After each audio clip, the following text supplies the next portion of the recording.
conjugaisons irrégulières, and especially we're talking about the first group of verbs ending with er, and in that case we'll see the verbs that will end with oyer. Okay, just wanted to take a useful verb, and well, envoyer, to send, is actually quite useful.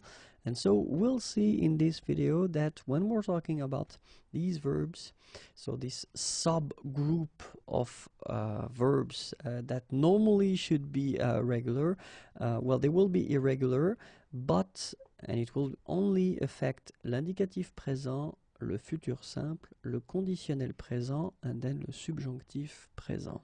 Okay, so we'll see the conjugation together. So for the indicatif présent, let's see, so it will go like j'envoie, tu envoies, il envoie, nous envoyons, vous envoyez, ils envoient. Okay, so you can see that actually here, here, here, and here, it's a bit different that normally it should be if we would respect the rule. So let's see now for the futur simple. J'enverrai, tu enverras, il enverra, nous enverrons, vous enverrez, ils enverront.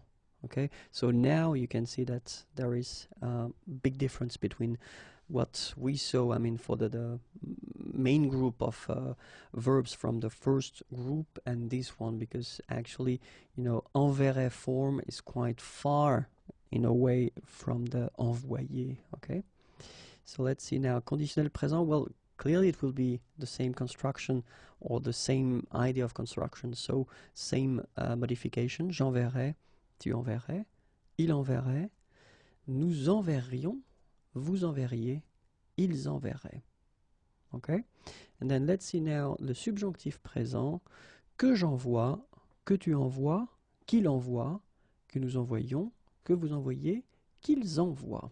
Okay, and then you can see that here, here, here, and here it's a bit different that what it should be normally if we would respect the rule for the verbs of the first group. So remember, when we're talking about the verbs ending with oyer, then the following tenses will be affected and modified. So indicatif présent, futur simple, conditionnel présent, and then subjonctif présent. Okay, check the video one more time if you really need to remember it, because it can be tricky in some way, because especially for the futur simple and conditionnel présent, I mean, phonetically indicatif présent and then subjonctif présent, they don't really change that much. But then if you've got to talk or if you've got to speak with someone, futur simple and conditionnel, I mean, modification is quite big.